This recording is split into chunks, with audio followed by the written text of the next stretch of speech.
Só me promete que o senhor vem me buscar antes do fim. O senhor, Guruji, de mãos dadas, todo mundo ali, ó. De repente um túnel de luz, pétalas, sinos e dizendo assim: valeu a pena, Bhairava, vai.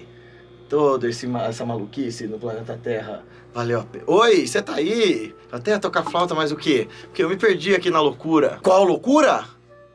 Essa da gente ficar idolatrando as pessoas, esperando que elas resolvam os nossos problemas, ao invés da gente lidar com as nossas próprias tretas. Essa nossa loucura de depositar uma excessiva confiança, produto das nossas carências, desesperos, faltas e falhas, em pessoas que ainda não têm nada pra nos oferecer, ainda não tem nada pra dar. E não raro, quando a gente faz isso, a gente não só vampiriza pessoas que não têm ainda força, estrutura, condições de servir ao que a gente precisava, ao que a gente acreditava, como também a gente quebra essas mentes, esses espíritos. Do que você está falando, Guilherme? Estou falando dessa nossa invenção de encontrar iluminados onde eles não existem. Estou falando dessa nossa mania desesperada e carente de projetar a nossa sombra no outro e também de projetar a nossa ânsia de que o outro faça por nós aquilo que, no fundo, somos nós que devemos fazer. Isso tudo veio motivado porque eu estava assistindo um documentário nepali, este aqui, sobre o garoto Buda, esse cara aqui, que uns anos atrás, em 2006, foi feito esse documentário aqui no Discovery Channel, e eu descobri esse menino por causa desse documentário. E eu quero fazer alguns comentários sobre isso, sobre o menino Buda se perdeu, será que existem iluminados no mundo? O que a gente pode fazer para não danificar a gente que esteja no caminho? Ele é iluminado? O que come? Onde vive? Como dorme? Hoje, no Fofoca dos Gurus, repórter.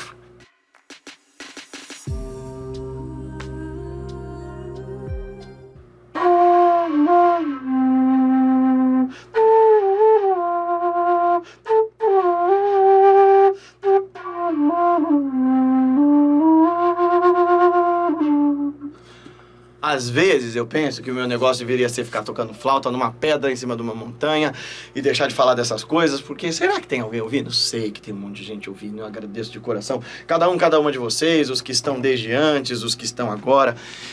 Mas o que eu tô perguntando é outra coisa. Não é se vocês estão assistindo e dando joinha. Eu agradeço demais por tudo isso. Você que tá chegando hoje, seja bem-vindo, bem-vinda. Aqui a gente fala de revolução de si, mas a minha pergunta é, será que nós estamos nos ouvindo? Será que eu também estou ouvindo isso tudo que eu aprendo com os mestres? De modo que a gente crie uma consistente e coerente forma de caráter de viver a vida? Ou seja, será que os meus valores, o meu caráter, aquilo que me norteia, que me guia, é resistente, é resiliente, é coerente o suficiente para que quando as circunstâncias mudem, eu me mantenha no eixo, eu saiba quem eu sou? Porque fazer isso, chegar nesse grau da individuação, desse grau do amadurecimento, individuação é um termo do Jung, mas Gurdjieff concordaria com ele, chegar nesse lugar dessa cristalização do caráter de modo que você não quebre seus votos e permaneça, se sustente firme diante das adversidades, é o que vai te fazer se vacinar contra todos os perigos que a gente vai falar hoje, a saber, a idolatria do outro, quando for direcionada a você, a sua idolatria que vampiriza o outro, a sua cegueira moral que faz com que você convenientemente abra mão dos seus valores em detrimento do seu prazer, a sua cegueira moral que faz com que você relativize os erros dos outros só porque você tem predileção por aquele professor, por aquele caminho, por aquela escola. Em outras palavras, caminho espiritual tem a ver com tornar-nos maduros. Independentes não no sentido de que a gente não dependa de ninguém no sentido absoluto, porque todos nós somos interdependentes. Mas independentes, ou seja, autônomos, no sentido de que eu consiga me sustentar com as minhas próprias pernas sem a necessidade infantil de projetar no outro aquilo que me falta. Será que a gente está se ouvindo sobre isso? Porque é muito gostoso ter alguém em quem se apoiar. A humanidade sempre buscou líderes por isso. Não adianta a gente querer tergiversar sobre quanto eu gosto de ser independente, sobre quanto o mestre interno está em mim. Eu vi um monte de comentários New Agers sobre isso. Você fala tanto sobre mestre, eu fui me perguntando, e aí o meu mestre falou, eu sou sua própria consciência. Lahiri Baba concorda com isso, mas nós todos tivemos professores, indicadores, amigos no caminho que nos deram substância, consistência para formar o nosso caráter e nos tornar capazes de progredir. Isto posto, é preciso que você saiba que ninguém vai percorrer o caminho por você. Ninguém vai fazer por você o caminho. Ninguém vai fazer por você o trabalho de se transformar e de se acordar. Essa é a ideia de despertar. Acordar da sua sonolência, da sua letargia, dessa sua preguiça cognitiva. Essa conversa fiada toda de, eu sou muito mais emoção do que razão. Isso é preguiça cognitiva, é o que te torna vulnerável a auto-engano. O que isso tudo tem a ver com o menino Buda? Bom, anos atrás, estava até junto com a tia Duda, isso aqui, minha tia, provavelmente ela vai comentar sobre esse vídeo. E a gente assistiu lá na casa da minha avó um documentário fascinante sobre um menino Buda. Uma história considerada um milagre moderno, apenas possível por meio do poder espiritual do budismo. O garoto Ram Bonjon, de 15 anos, está meditando em uma floresta sem comer e beber há 10 meses. Muitos sugerem que ele é um ser desprendido fisiológica e cognitivamente, que tem um poder tão grande sobre a mente, capaz de mudar para sempre a ciência moderna e a medicina. Seria o segundo advento de Cristo? A reencarnação de Buda? Ou algo ainda mais sinistro? Uma farsa na qual um garoto morre de fome diante de nossos olhos em nome do lucro? O novo Buda. Achavam que ele era a reencarnação do Siddhartha Gautama. Por quê? Porque ele entrava num estado muito profundo de meditação, horas e horas a fio ali em Padmasana meditando. E diziam que ele estava há dias sem comer, há dias sem beber água, há dias sem se mexer. Em lótus, é muita coisa. Bom, no documentário eles mostram um monte de gente. Foi nesse documentário que eu ouvi falar pela primeira vez do Prahlad Gyani, esse yogi aqui. O caso mais famoso de Dr. Shah é Prahlad Gyani, um homem que afirma não comer nem beber desde os 12 anos. Eu não comi nada até hoje, mesmo aos 80 anos de idade. Eu consigo meditar por 3, 8, 12 horas ou até meses. Constatamos que após 10 dias, os padrões continuavam normais. Nós estudamos sua hematologia e todos os aspectos que poderíamos analisar. Esse homem não recebeu nenhum alimento ou bebida. Ele não urinou, não defecou, não produziu nenhum pingo de urina. Aliás, 2006, quando saiu esse documentário, eu não sei nem... Peraí. Eu sou discípulo do meu mestre há 16 anos, mais ou menos, nessa existência. Então, 2006, faz as contas aí, é antes disso? 2023? Olha, não tinha nem começado minha sadhana quando eu assisti esse documentário. Eu ainda era total espírita, mas eu já me interessava pelas coisas da Índia e tal. Então, nem tinha noção do que era samadhi, nada disso. Mas já me interessava por esse universo. E aí eu fiquei muito impressionado com aquele garoto. Ele tinha mais ou menos a minha idade, um pouco mais velho, e, puxa vida, ele tinha estados espirituais muito sublimes, né? Assim, e aí, no final do documentário, ele desaparece. Durante o documentário, você vê que a família dele tomava conta, e virou um fenômeno, né? Um fenômeno tão grande a ponto do Discovery Channel fazer um documentário para levar esse cara à fama internacional. E aí, assim, a família cobrava ingresso de quem queria ir lá ver o cara meditar, e cercou com um arame farpado. Cara, nada mais inadequado. Bom, aí passa para os dias de hoje. Hoje, mais cedo, eu vejo um documentário falando que o menino... Como é o nome dele mesmo? Olha aí, por favor. Babaroba. Olha só essas cenas aqui do documentário. To bow to the one they believe is the reincarnation of Buddha. He became known the world over. Then, suddenly, in May 2006, he disappeared, without trace, until he recently reappeared just as mysteriously.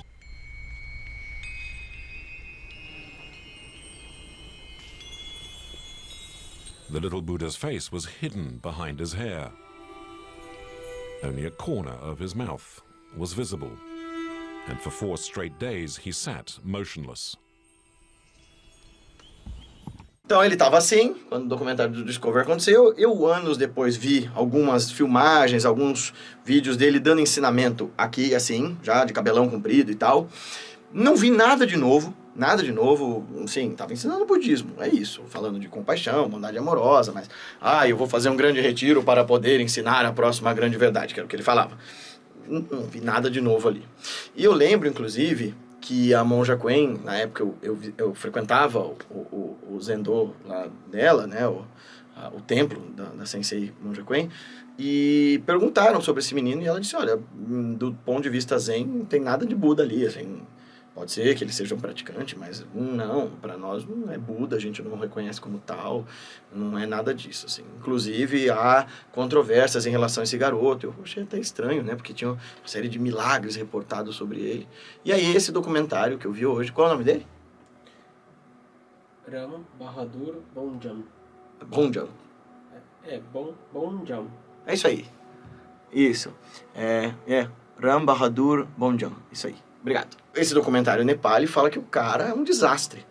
Que ele tentou várias vezes fazer um retiro isolado de 6 anos, mas que ninguém deixava, que logo descobriam ele na floresta, né? Então ele sumia e deixava só alguns discípulos sabendo onde ele estava meditando. Dali a pouco as pessoas descobriam onde ele estava, e aí virava uma confusão de novo, e encontraram esse menino com uma espada, e começaram a dizer, como ele tem uma espada? Ele disse, para me defender. Aí todo mundo, mas isso é violência, isso não é bom para você, um verdadeiro yogi não comete nenhum ato de violência, você tem que praticar ahimsa. Verdade. Isso é prescrição dentro de boa parte das sampradayas, das tradições do yoga, das tradições meditativas. Por exemplo, o yoga de Patanjali, o Vedanta de Shankara, as vias de mão direita do Tantra e o budismo, certamente. O jainismo, então, ele jamais tocaria numa arma. Mas existem vias de mão esquerda, as vias tântricas de mão esquerda, que usariam, inclusive, espadas como instrumentos ritualísticos, tal. Não é para matar ninguém, mas ele estava no meio da floresta. Inclusive, um tempo atrás, teve uma notícia de um monge budista que disse, eu vou para a floresta e os tigres vão ficar calmos perto de mim. E ele foi para uma reserva de tigres e ficou sentado lá e um tigre comeu ele recentemente. Veja, começaram a dizer que ele se portava muito mal perto de mulheres, que ele começou a ter... Eu não cheguei a assistir até o final, mas só até onde eu assisti... dizendo que ele não era Buda coisa nenhuma, que ele não conseguia terminar os retiros, e que ele parecia uma pessoa extremamente desequilibrada, que teve uma situação ali em que ele catou essa espada e golpeou um garoto que foi pedir a benção dele, tocou nele e arrebentou o menino, era uma espada afiada, eu não sei se matou o menino, eu não cheguei a esse detalhe, mas assim, que ele que o menino perturbou a meditação dele, coisa que tinham feito lá atrás, quando ele estava se preparando. E ele golpeou o moleque, e o moleque saiu sangrando, que foi um horror. E aí os discípulos tentaram disfarçar sobre esse fato, começou a virar uma seita em torno dele. De quem que é a culpa dessa história? Bom, se esse menino, que tinha condição de ser um yogi, que aliás a história ele foi para um monastério budista e fugiu do monastério, e foi meditar perto da casa dele. E o irmão mais velho descobriu ele meditando perto da casa dele e resolveu ganhar um dinheiro com isso. Então a culpa de toda essa loucura é de todos os envolvidos enquanto ele era um menor de idade, porque ele tinha 14 anos quando essa loucura começou a acontecer. Então eu vou dizer 2 coisas aqui. A primeira, expor uma criança ou um adolescente em termos religiosos, tipo essas crianças pastoras aqui,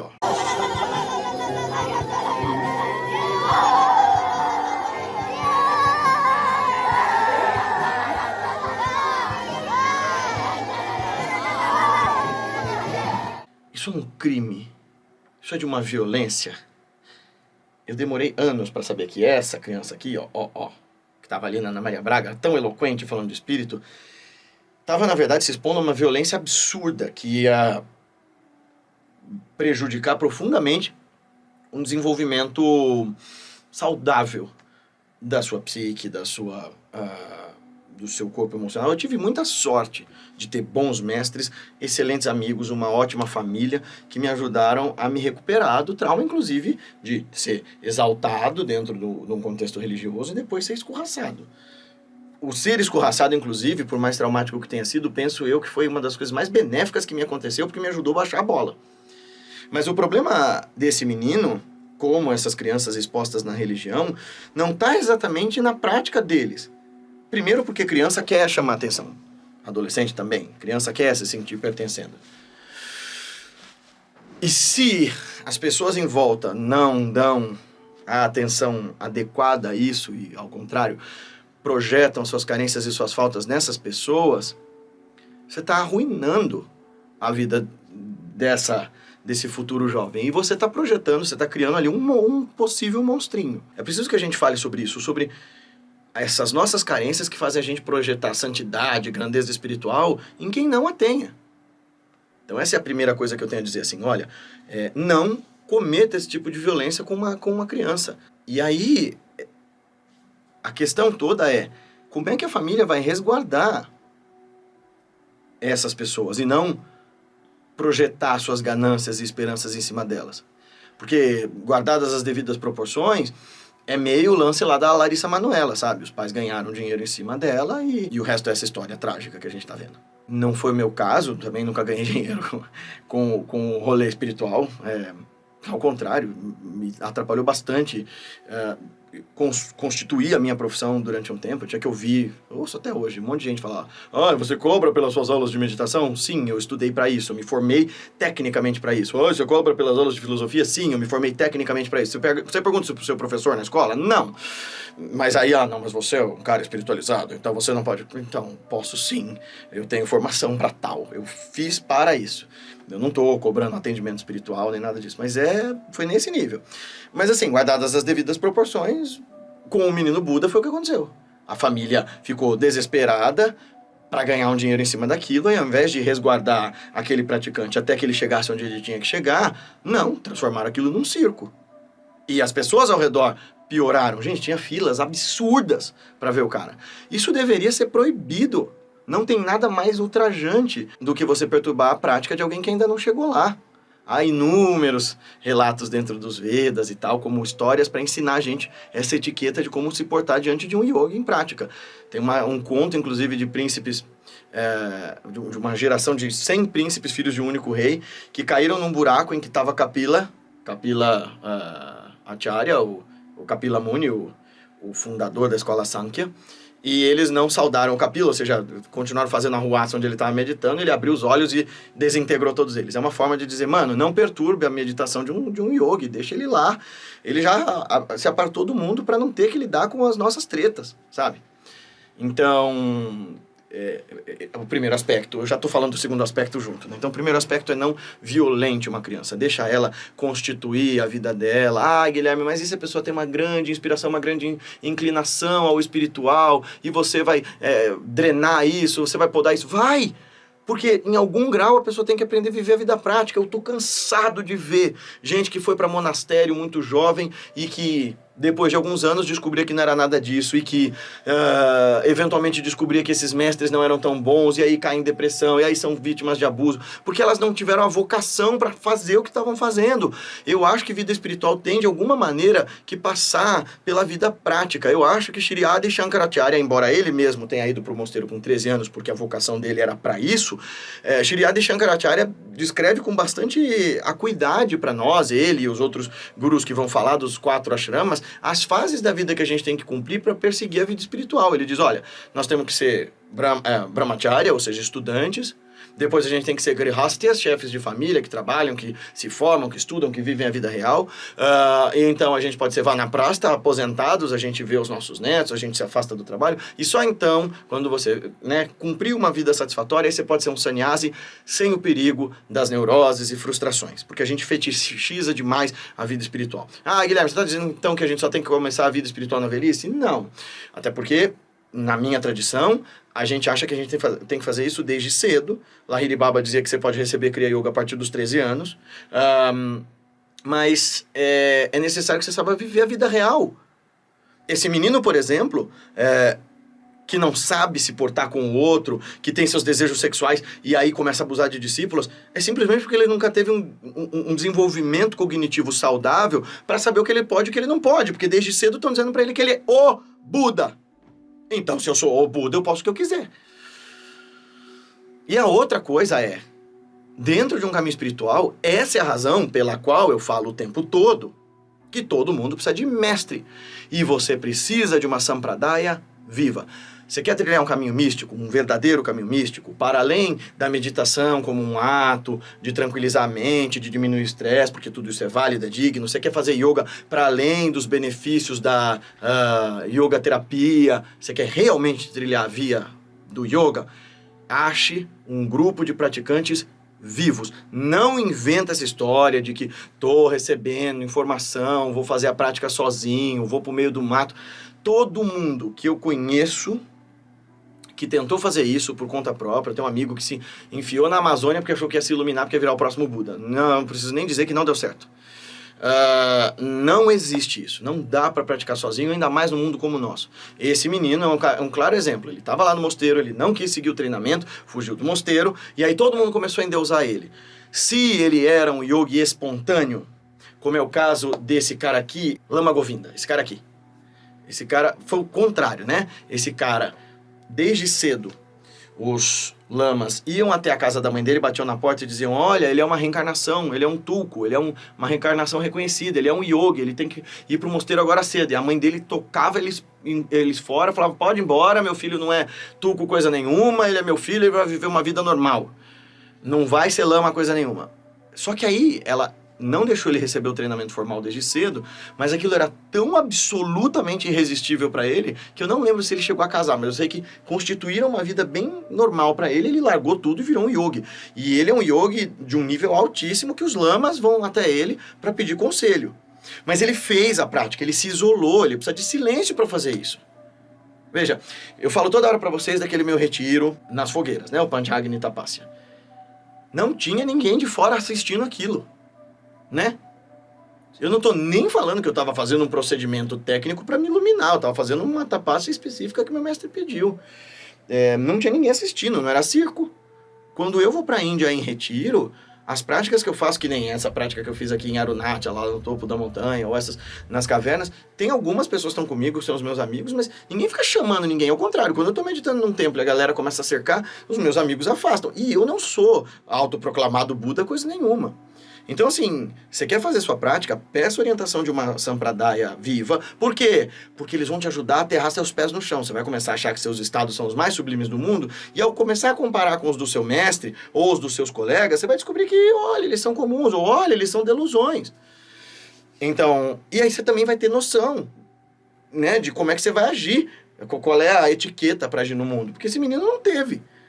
Eles são super travados no Oriente. No Nepal, então, nem se fala. E aí você começa a dizer que o cara é Buda, num país de maioria budista. Ele começa a mimetizar isso. Ele fez isso. Ele foi lá e sentou embaixo da árvore pipal. Ele descobriu que ele tinha nascido na lua cheia, né? Ele leu, porque a astrologia é um troço muito importante para eles e tal. Eu nasci na lua cheia, minha mãe chama Maya Devi, como a mãe do Buda. E olha, eu sou o próximo Buda, né? Então você começa a entrar na pira. Olha, a maior parte das pessoas clamando iluminação tem algum processo de distúrbio ali. É polêmico o que eu estou falando. Mas, de onde eu vim, todos os mestres verdadeiros que eu conheci nunca se autoafirmaram assim: eu sou isso. Eu nunca ouvi do meu mestre ou dos mestres da minha linhagem algo como: quando eu me iluminei. Isso não existe. Assim, eles contam, né? O Yogananda conta, o relato dele em Samadhi, ele nunca diz ali no livro: aquele momento eu me iluminei. Você só, assim, depois da, sei lá qual vez que eu li, que eu falei: olha, foi aqui que a coisa começou a acontecer. Mas você tem que ler várias vezes, porque ele se coloca tão simples diante dos mestres dele que você não saca que ele é um Mahayogi, não é? Você tem essa impressão o tempo todo de que o Yogananda tá ali na busca. Sabe quem faz isso também? E tem uma passagem, inclusive, que é bastante curiosa e que retrata o contraste dessa história do menino Buda, o Swami Rama. Porque ele, quando adolescente, ele é muito impressionante. Ele virou Shankaracharya de Kavirpitan, quando o Shankaracharya até então viu essa foto aqui dele, jovem, sentado em volta de um monte de crocodilos em Samadhi. Mas quando ele era ainda mais jovem, ele sentou em lugares acessíveis, as pessoas vinham e pediam coisas para ele, queriam tocar ele, e ele um dia perdeu a paciência e ele falou: vão embora, eu ainda não alcancei nada.